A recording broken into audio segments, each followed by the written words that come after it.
ஆமா, நல்லா இருக்கியா? நல்லா இருக்கட்டும். எங்க அண்ணன் ஒரு நியூ லேப்டாப் வாங்க போறானே. ஓ, சந்தோஷமான விஷயம். அந்த லேப்டாப் வாங்குனதுக்கு அப்புறம் என்னெல்லாம் செக் பண்ணணும்னே? அதாவது ஒரு நியூ லேப்டாப் வாங்கின பிறகு என்னெல்லாம் செக் பண்ணணும் அப்படின்னு சொல்லி கேட்குறேன். ஆமாண்ணே. அதாவது நம்ம வந்து ஒரு ஆஃப்லைன் ஸ்டோர்ல போய் வாங்க போறோம் அப்படின்னு வச்சுக்குவேன். நீங்க வந்து ஒரு லேப்டாப் வந்து சூஸ் பண்ணி வச்சிருப்பீங்க, இதுதான் நான் வாங்க போறேன் அப்படின்னு. அப்ப அந்த லேப்டாப் என்ன பண்ணுவாங்க, ஒரு ஃப்ரெஷ் பாக்ஸ்ல இருக்கும். அதுல ஒரு சீல் ஒன்று இருக்கும். அந்த சீல் வந்து ஓப்பன் ஆயிருக்க கூடாது.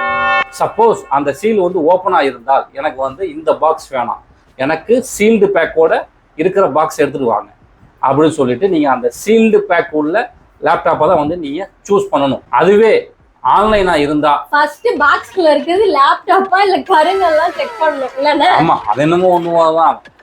ஏன்னா ஆன்லைன்ல என்னென்ன வருதுன்றது தெரிய மாட்டேங்குது, சார்ஜர் மட்டும்லாம் வருது. அந்த மாதிரி வந்து முதல்ல லேப்டாப் இருக்கா அப்படின்ற முதல்ல நம்ம செக் பண்ணிக்கணும். ஆக மொத்தம் ரெண்டுமே வந்து சேம் பேட்டர்ன் தான். சீல்டு இருக்கணும், இருந்தாதான் அது வந்து ஒரு ஃப்ரெஷ் லேப்டாப். இப்போ லேப்டாப்பை வந்து அன்பாக்சிங் பண்ணிடுறீங்க. அன்பாக்சிங் பண்ணி வெளில எடுத்த பிறகு லேப்டாப்ல எங்கேயாவது ஒரு இடத்துல வந்து ஸ்க்ராட்ச் இருக்கா, டென்ட் இருக்கா அப்படின்றத ஃபர்ஸ்டே நம்ம வந்து பார்த்துடணும். இதெல்லாம் பார்த்து முடிச்சாச்சு. நெக்ஸ்ட் பார்த்தோம் அப்படின்னா லேப்டாப்பை வந்து உங்களுக்கு ஆன் பண்ணி காமிப்பாங்க.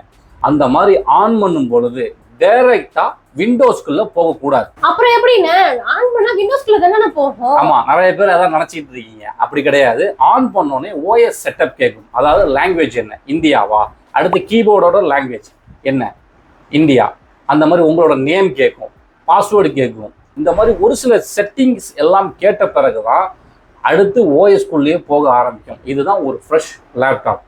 அது இல்லாம நீங்க ஆன் பண்ண உடனே டைரக்டா விண்டோஸ்குள்ள போயிடுச்சு அப்படின்னா அந்த லேப்டாப் ஆல்ரெடி யாரோ யூஸ் பண்ணியிருக்காங்க, இல்லை அதை வந்து ஆல்ரெடி செக் பண்ணிட்டு ஏதாவது ஒரு ப்ராப்ளம் அப்படின்னு சொல்லிட்டு ரிட்டர்ன் கொடுத்துருக்கிறதுக்கான சான்சஸ் நிறையாவே இருக்கு. என்ன சொல்றீங்க, டைரக்டா விண்டோஸ்குள்ள போனா இவ்ளோ பிரச்சனைகள் இருக்கானே? ஆமா, அப்போ ஒரு ஃப்ரெஷ் லேப்டாப் நீங்க தானே ஓப்பன் பண்றீங்க, சீல் ஓப்பன் பண்ணி உங்க கண்ணு முன்னாடி ஆன் பண்றப்ப எப்படி டைரக்டா ஓஎஸ்குள்ள போகும்? ஒரு சில பேருக்கு வந்து நேமே வேற நேம்ஸ் இருக்கும். இப்போ நீங்க உங்களோட நேம் வந்து கலைச்செல்வி அப்படின்னு இருக்குன்னா இப்போ உள்ள போறப்ப பாத்தீங்க அப்படின்னா சண்முகம் இருக்கும், சம்மந்தம் இல்லாம. என்னன்னா லேப்டாப் நான் தான் வாங்கியிருக்கேன், எப்படி சண்முகம்ன்ற பேர் இருக்கும்?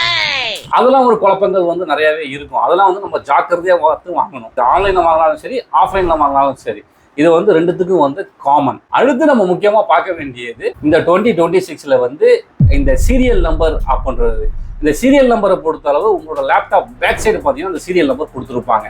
அதே மாதிரி உங்களோட இன்வாய்ஸ் பில்ல வந்து அதே சேம் சீரியல் நம்பர் இருக்கா அப்படின்றத நீங்க கவனமா செக் பண்ணணும். சப்போஸ் இதை வந்து நீங்க ஆன்லைன்ல வாங்கினாலும் சரி, ஆஃப்லைன்ல வாங்கினாலும் சரி, சப்போஸ் ஆஃப்லைன்ல வாங்கும் போது ஸ்பெல்லிங் மிஸ்டேக் ஆகிறதுக்கான சான்சஸ் நிறைய இருக்கு. யூன்ற இடத்துல என்ன கொடுத்துடலாம், இல்லை ஓன்ற இடத்துல 0 கொடுத்துடலாம், ஏதாவது ஒரு இடத்துல வந்து அவங்க தப்பா கொடுத்துடலாம். அதனால நம்ம வந்து கவனமா செக் பண்ணி வாங்கிக்கணும். இதனால என்னென்ன பிரச்சனை வந்துட போகுது கேட்டா போற கேள்வி. இதனால வந்துதான் பெரிய பிரச்சனையே ஆகுது. இப்போ ஆன்லைன்ல வாங்குற முக்கால்வாசி பேருக்கு வாரண்டி வந்து ப்ராப்பரா கிளைம் ஆகுறதே கிடையாது. ஆக்சுவலா பிராண்ட் வாரண்டி அப்படின்றது 1 இயர் உண்டு. ஆனா நிறைய பேருக்கு வெறும் 8 மாசமும் 7 மாசமும் 5 மாசமும், ஒரு சில பேருக்கு வாரண்டியே இல்லை. அந்த மாதிரிலாம் வருது. சீரியல் நம்பர் இருந்தால் மட்டும்தான் பிராண்ட் வந்து அவங்களோட வாரண்டியை கம்ப்ளீட்டா கிளைம் பண்ணி கொடுப்பாங்க. இந்த மாதிரி பிரச்சனைகள்லாம் இருக்கு. அப்ப சீரியல் நம்பர் அப்படின்றப்ப லேப்டாப்போட பேக் சைடு நம்ம செக் பண்ணணும். அதே மாதிரி நம்ம பில் இன்வாய்ஸ்லையும் நம்ம செக் பண்ணணும். அது மட்டும் இல்லாமல் பயாஸ்லையும் போயிட்டு நம்ம செக் பண்ணணும். அதோட லிங்க் வந்து நான் டிஸ்கிரிப்ஷனில் கொடுக்குறேன். நீங்கள் கமெண்ட்ல போயிட்டு அதை டைப் பண்ணீங்க அப்படின்னா உங்களுக்கு லேப்டாப்போட சீரியல் நம்பர் என்ன அப்படின்னு சொல்லிட்டு நம்ம லேப்டாப் சாஃப்ட்வேர் மூலியமாக நம்மளால பார்த்துக்க முடியும். ஆக நம்ம பயாஸில் என்ன சீரியல் நம்பர் இருக்கு, அதே மாதிரி லேப்டாப்போட பேக் சைடில் என்ன சீரியல் நம்பர் இருக்கு, அதே மாதிரி நமக்கு பில்லில் வந்து என்ன சீரியல் நம்பர் இருக்கு, இந்த 3 சீரியல் நம்பரும் கரெக்டாக இருக்கணும். சப்போஸ் மிஸ்மேட்ச் ஆனிச்சு அப்படின்னா அடுத்து நம்ம செக் பண்ண வேண்டியது ஓஎஸ்.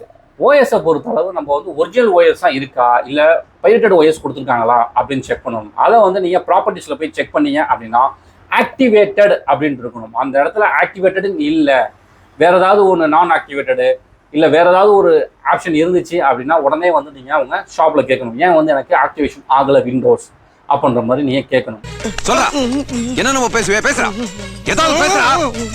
அதே மாதிரி மைக்ரோசாஃப்ட் 2024 உங்களுக்கு கொடுத்துருப்பாங்க. நிறைய பேர் பண்ணுற மிஸ்டேக் என்ன அப்படின்னா அந்த 2024 வந்து ஆக்டிவேஷன் பண்ணாமலே எடுத்துகிட்டு வந்துடுறாங்க. அது எப்படி ஆக்டிவேஷன் பண்றது? அது வந்து உங்களுக்கு என்னன்னா உங்களோட மெயில் ஐடி கொடுத்து தான் வந்து அதை கிரியேட் பண்ணணும். இதெல்லாம் வந்து நீங்கள் ஷாப்புக்கு போனீங்க அப்படின்னா அவங்களே எல்லாமே செஞ்சு கொடுத்துருவாங்க. அதனால மேக்ஸிமம் ஆஃப் பீப்புள் வந்து இந்த 2024 அப்படின்றத ஆக்டிவேஷன் பண்ணாமல் எடுத்துகிட்டு வந்துட்டு திரும்பி ஒரு தேர்ட் பார்ட்டிகிட்ட எடுத்துகிட்டு போயிட்டு நான் எம்எஸ் ஆஃபீஸ் போடணும் அப்படின்னு சொல்லிட்டு அது ஒரு செலவாக வேற பண்ணுறாங்க. அவங்களுக்கு இருக்கிறதே தெரியல 2024 இருக்குன்றது. அது ஒன்று முக்கியமான விஷயமா இருக்குது. அடுத்து நம்ம பார்க்க வேண்டியது வந்து லேப்டாப்போட கான்ஃபிகரேஷன். இந்த கான்ஃபிகரேஷனை பொறுத்தளவு நீங்கள் ஒரு ஸ்பெக் வந்து செலக்ட் பண்ணி வச்சிருப்பீங்க, அதுதான் பார்த்துட்டு வந்திருப்பீங்க. அதுவும் என்னோட லேப்டாப்பில் இருக்கிறது ஒன்று தானா அப்படின்னு சொல்கிறதுக்கு நீங்கள் டாஸ்க் மேனேஜரில் போனீங்க அப்படின்னா அதில் வந்து CPU என்ன CPU, மெமரி வந்து என்ன மெமரி, SSD வந்து எத்தனை GB இருக்குது, நீங்கள் கிராஃபிக்ஸ் கார்டு வாங்கினீங்கன்னா அது என்ன கிராஃபிக்ஸ் கார்டு இருக்குது அப்படின்றது எல்லாமே வந்து அதில் நமக்கு அந்த டீட்டெயில்ஸ் வந்துடும். அதை பார்த்து நம்ம கரெக்டாக சூஸ் பண்ணிக்க வேண்டியது. ஒரு கேமிங் லேப்டாப் வாங்குறாங்கன்னா அதுக்கு TGP முக்கியம் இல்லைன்னு? ஆமா, டிஜிபினால போன வருஷம் பிரச்சனையா வந்துச்சு 2025. அது எப்படி நான் எதுல செக் பண்றது? அது வந்து நமக்கு NVIDIA கிராஃபிக்ஸ் செட்டிங்ஸ்ல போனோம்னாலே அது வந்து டிஜிபி வந்து எவ்வளவு இருக்கு அப்படின்றத காமிச்சிடும். ஏன்னா இப்ப நிறைய ஆன்லைன்ல வாங்குறவங்களுக்கு வந்து 75 வாட்ஸ் டிஜிபி அப்படின்னு சொல்லி கொடுக்குறாங்க. ஆனா நம்ம உள்ள போய் செக் பண்ணும்போது அதுல வெறும் 50 வாட்ஸ் தான் வந்து டிஜிபி இருக்கு அப்படின்ற மாதிரி நிறைய ஸ்கேம்லாம் வந்து நடந்துட்டு இருக்கு. 2026ல நம்ம முக்கியமா பார்க்க வேண்டிய ஒரு விஷயம் என்ன அப்படின்னா, நம்ம வந்து ஒரு லேப்டாப்பை க்ளோஸ் பண்ணும்போது ப்ராப்பராக க்ளோஸ் ஆகுதா அப்படின்னு பார்த்துக்கணும்.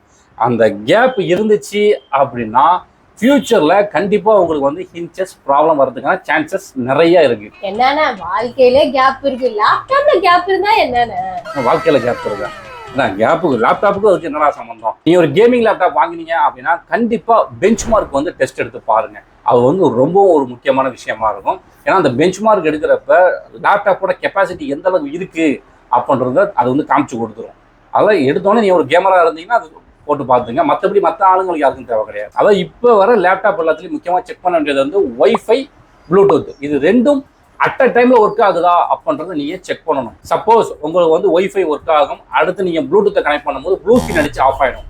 இந்த கம்ப்ளைண்ட் வந்து நிறைய வந்துட்டு இருக்கு இப்போ ரீசெண்டாக.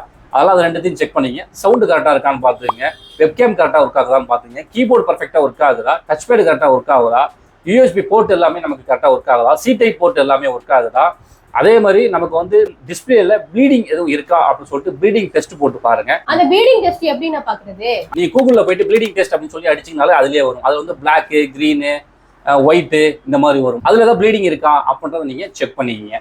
ஸோ இந்த மாதிரி நம்ம லேப்டாப் வாங்கும்போது அதில் வந்து பேட்டரி எந்த அளவுக்கு, இப்போ வந்து 7 hours வரைக்கும் பேட்டரி பேக்கப் நிற்குது அப்படிம்பாங்க. அது வந்து ஒரு நார்மல் யூசேஜுக்கு இருக்குது அப்படிம்பாங்க.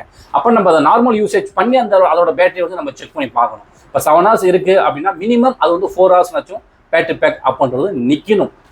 ஒரு லேப்டாப்போட பேட்டரி பேக் அப்படின்றது அட்லீஸ்ட் ஒரு 3 hours நிற்கணும் ஒரு பேசிக் யூஸ் பண்ணும்போது. அது மாதிரி நம்ம வந்து ஒவ்வொன்றத்தையும் வந்து நம்ம செக் பண்ணி வாங்கினா தான் கரெக்டாக இருக்கும். அதுக்கு என்ன லேப்டாப் வாங்கி ஒரு மாசத்துல இதெல்லாம் செக் பண்ணிடலாம்ல? ஏன் ஒரு மாசம் செக் பண்ற, ஒரு வருஷம் வரைக்கும் செக் பண்ண? ஏமா நான் சொல்லிட்டு இருக்கிறது இவ்வளவு தூரம் நான் சொல்லிட்டு இருக்கிறது என்ன அப்படின்னா 1 வீக்குள்ள எல்லாத்தையும் நீங்க செக் பண்ணி பாருங்க. அது ஏன் அர்ஜென்ட்டா 1 வீக்குள்ள செக் பண்ணணும்? 1 வீக்குள்ள நம்ம ஏன் செக் பண்ணணும் அப்படின்னா, அதாவது நம்ம லேப்டாப்ல வந்து ஏதோ ஒரு ப்ராப்ளம் இருக்கு அப்படின்னா நம்ம உடனே போயிட்டு அந்த ஷாப்ல கொடுத்து இந்த மாதிரி எனக்கு இந்த மாதிரி இஷ்யூஸ் இருக்கு அப்படின்னு சொல்லி கொடுத்தோம்னா அவங்க உடனே வந்து ரீப்ளேஸ்மெண்ட் பண்ணி கொடுத்துருவாங்க. அப்ப ஆன்லைன்லயும் அப்படி பண்ணலாமா? ஆன்லைனை பத்தி எனக்கு தெரியாது, அதெல்லாம் நம்ம வாங்க முடியாது, அது தெரியாது. ஆஃப்லைன்ல நம்ம இந்த மாதிரி நடந்திருக்கு, அதை நான் பார்த்துருக்கேன். ஓ, அப்போ 1 வீக்குள்ள இதெல்லாம் செக் பண்ணி எது ப்ராப்ளம் வந்தா மாத்திக்கலாம். கண்டிப்பா. ஆமா, உங்க அண்ணன் என்ன லேப்டாப் வாங்க போறாரு? கவர்மெண்ட் லேப்டாப்ல இந்த ஜனவரில கொடுக்க போறாங்களே. ஜனவரில கொடுக்க போற கவர்மெண்ட் லேப்டாப் வாங்க போறீங்களா? ஏமா புது லேப்டாப் வாங்குற மாதிரி சொல்லிட்டு இருந்தீங்க. அதுவும் புது லேப்டாப் தான், நான் கொடுத்த உடனே பாதி செக் பண்ண வேண்டாமானே? அதெல்லாம் செக் பண்ணி ரைட், அதுவும் நீங்க செக் பண்ணீங்க, அதுக்கும் வந்து பொருந்தும். ஆனா ரீப்ளேஸ்மெண்ட் தராங்களா என்ன தெரியல நமக்கு. அதெல்லாம் வாங்கி எந்த லேப்டாப் வாங்கினாலும் சரி இதெல்லாம் வாங்கி நீங்க செக் பண்ணீங்க, கரெக்டா இருக்கும். Thanks ma'am.